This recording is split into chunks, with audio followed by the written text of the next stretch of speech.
Olá, meus amigos. Estamos juntos mais uma vez para o nosso estudo em grupo. Estamos lendo Evolução em Dois Mundos.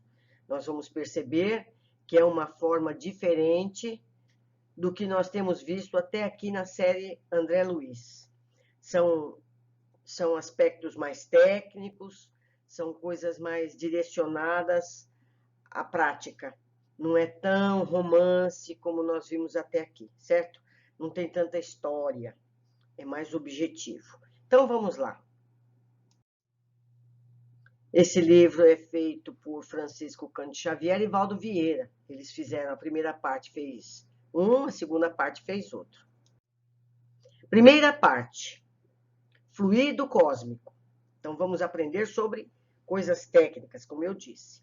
Plasma divino. O fluido cósmico é o plasma divino, hausto do Criador, ou força nervosa do todo sábio. Nesse elemento primordial, vibram e vivem constelações e sóis, mundos e seres, como peixes no oceano. Cocriação em plano maior. Nessa substância original, ao influxo do próprio Senhor Supremo, operam as inteligências divinas, a ele agregadas em processo de comunhão indestrutível. Os grandes devas da teologia hindu, ou os arcanjos da interpretação de variados templos religiosos, extraindo esse hálito espiritual, os celeiros da energia com que constrói os sistemas da imensidade, em serviço de cocriação em plano maior, de conformidade com os desígnios do Todo Misericordioso, que faz deles agentes orientadores da criação excelsa. Essas inteligências gloriosas tomam o plasma divino e convertem-no em habitações cósmicas de múltiplas expressões, radiantes ou obscuras, gaseificadas ou sólidas, obedecendo às leis pré-determinadas, quais moradias que perduram por milênios e milênios, mas que se desgastam e se transformam, por fim, de vez que o espírito criado pode formar ou co-criar. Mas só Deus é o Criador de toda a eternidade. Fazendo um parênteses, Jesus é um desses seres, e foi dado a ele a construção da terra. Então, Jesus, o Cristo, é o Criador, o formador, o organizador do nosso planeta. Ele é o nosso governador. Continuando. Impérios estelares. Devido à atuação desses arquitetos maiores, surgem nas galáxias as organizações estelares como vastos continentes do universo em evolução, e as nebulosas intergalácticas como imensos domínios do universo, encerrando a evolução em estado potencial, todas gravitando ao redor de pontos atrativos, com admirável uniformidade coordenadora. É aí, no seio dessas formações assombrosas, que se estruturam interrelacionados a matéria, o espaço e o tempo, a se renovarem constantemente, oferecendo campos gigantescos ao progresso do espírito. Cada galáxia, quanto cada constelação, guardam no cerne a força centrífuga própria, controlando a força gravítica, com determinado teor energético apropriado a certos fins. A engenharia celeste equilibra rotação e massa, harmonizando energia e movimento, e mantém-se, desse modo, na vastidão sideral, magnificentes florestas de estrelas, cada qual transportando consigo os planetas constituídos em informação, que se lhes vinculam magneticamente ao fulcro central, como os elétrons se conjugam ao núcleo atômico em trajetos perfeitamente ordenados na órbita que se lhes assinala de início. Então, ele está aqui comparando cada sistema de estrela, o Sol é uma estrela, como um núcleo atômico, em que os elétrons giram em volta. Então, nós temos em volta do Sol todos os planetas girando, tendo ele como a âncora central. Nossa galáxia. Para idearmos, de algum modo, a grandeza inconcebível da criação, comparemos a nossa galáxia à grande cidade, perdida entre incontáveis grandes cidades de um país, cuja extensão não conseguimos prever. Tomando o Sol e os mundos, nossos vizinhos, como apartamentos de nosso edifício, reconheceremos que em derredor repontam outros edifícios em todas as direções. Atestando instrumentos de longo alcance da nossa sala de estudo, perceberemos que a nossa casa não é mais humilde, mais que inúmeras outras que superam as expressões de magnitude e beleza. Aprendemos que, além da nossa edificação, salientam-se palácios e arranha-céus, como Betelgeuse, que é outra estrela. No distrito de Órion, Canopus, na região do navio, Arcturus, no conjunto do boieiro, Antares, no centro de Escorpião, e outras muitas residências senhoriais, imponentes e belas, exibindo uma glória perante a qual todos os nossos valores se apagariam.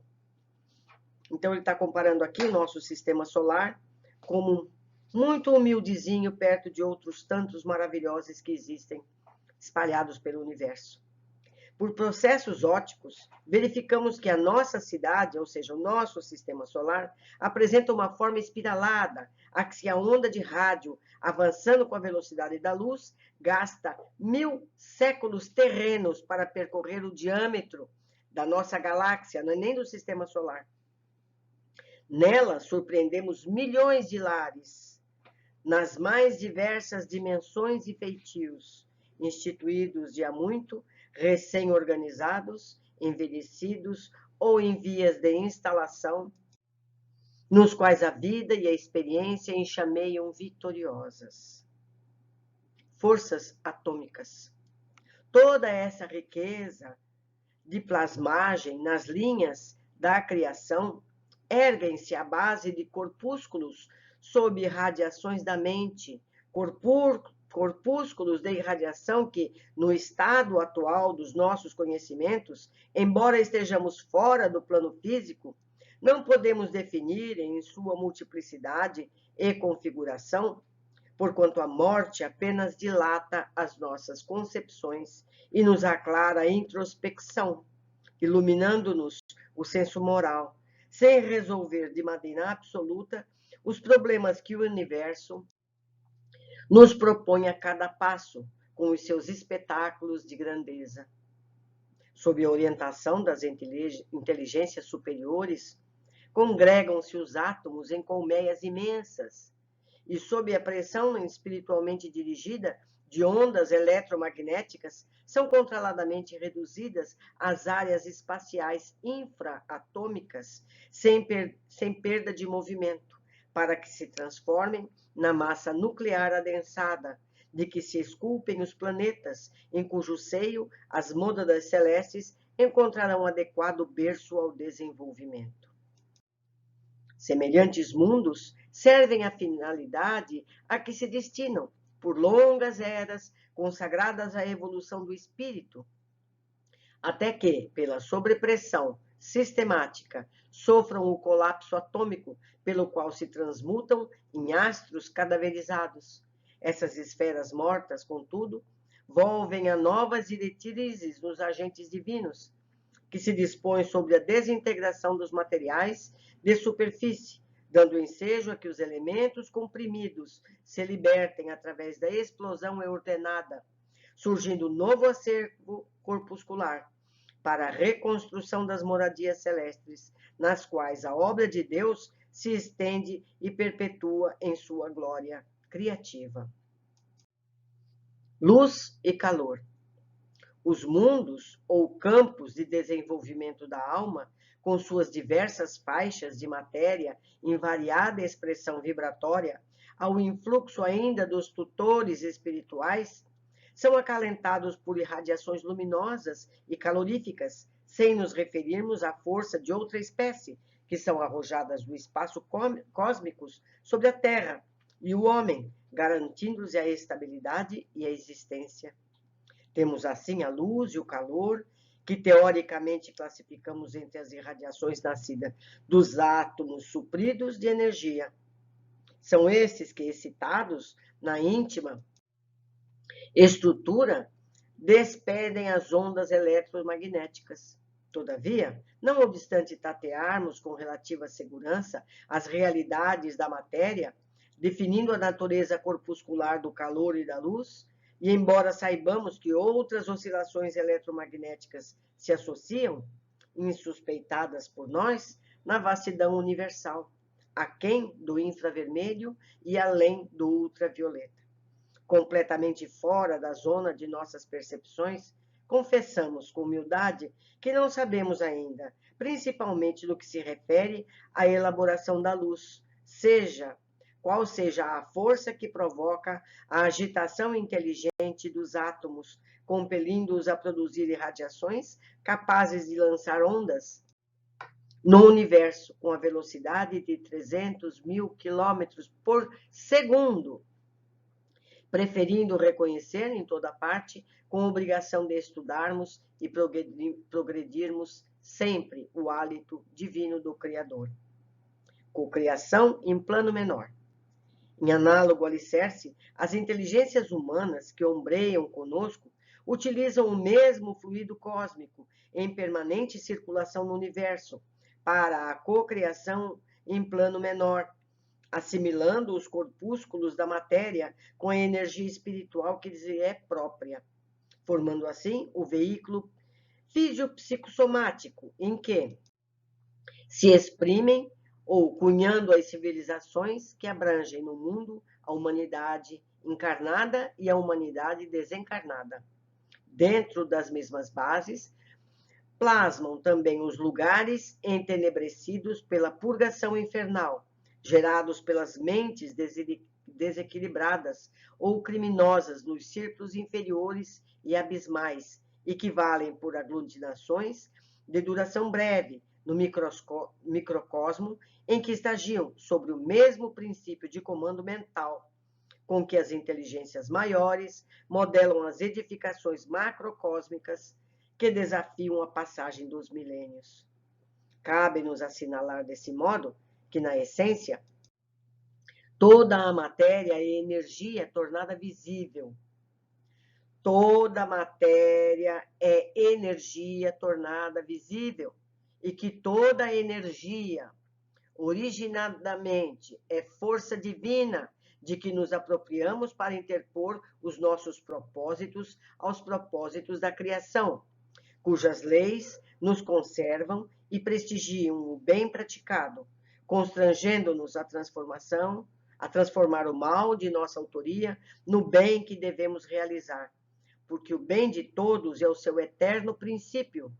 Compete-nos, pois, anotar que o fluido cósmico ou plasma divino é a força em que todo o universo, nos ângulos variados da natureza, motivo pelo qual já se afirmou, e com toda razão, que em Deus nos movemos e existimos. Então, o que a gente percebe nessa introdução? Que nós estamos imersos no corpo divino. Deus é todo o universo. Em Deus nos movemos e existimos. Isso foi psicografado em Uberaba no dia 15 de janeiro de 1958. Paulo de Tarso, capítulo 17, versículo 28, nota do autor espiritual. Meus amigos, vocês percebem que essa obra é toda voltada para a parte científica do cosmos, da criação divina. Pode parecer um pouco árduo, mas eu gostaria que vocês lessem esse material. Porque hoje entendemos um pouquinho, amanhã entendemos mais um pouquinho, porque o saber liberta. Eu deixo aqui meu e-mail para que vocês possam fazer contato. Se a gente tivesse uma pessoa, um físico, não é? Que pudesse nos ajudar nesse estudo, seria fantástico. Uma pessoa que entendesse desse assunto e que pudesse traduzir para nós em palavras mais simples. Eu aguardo vocês no próximo capítulo.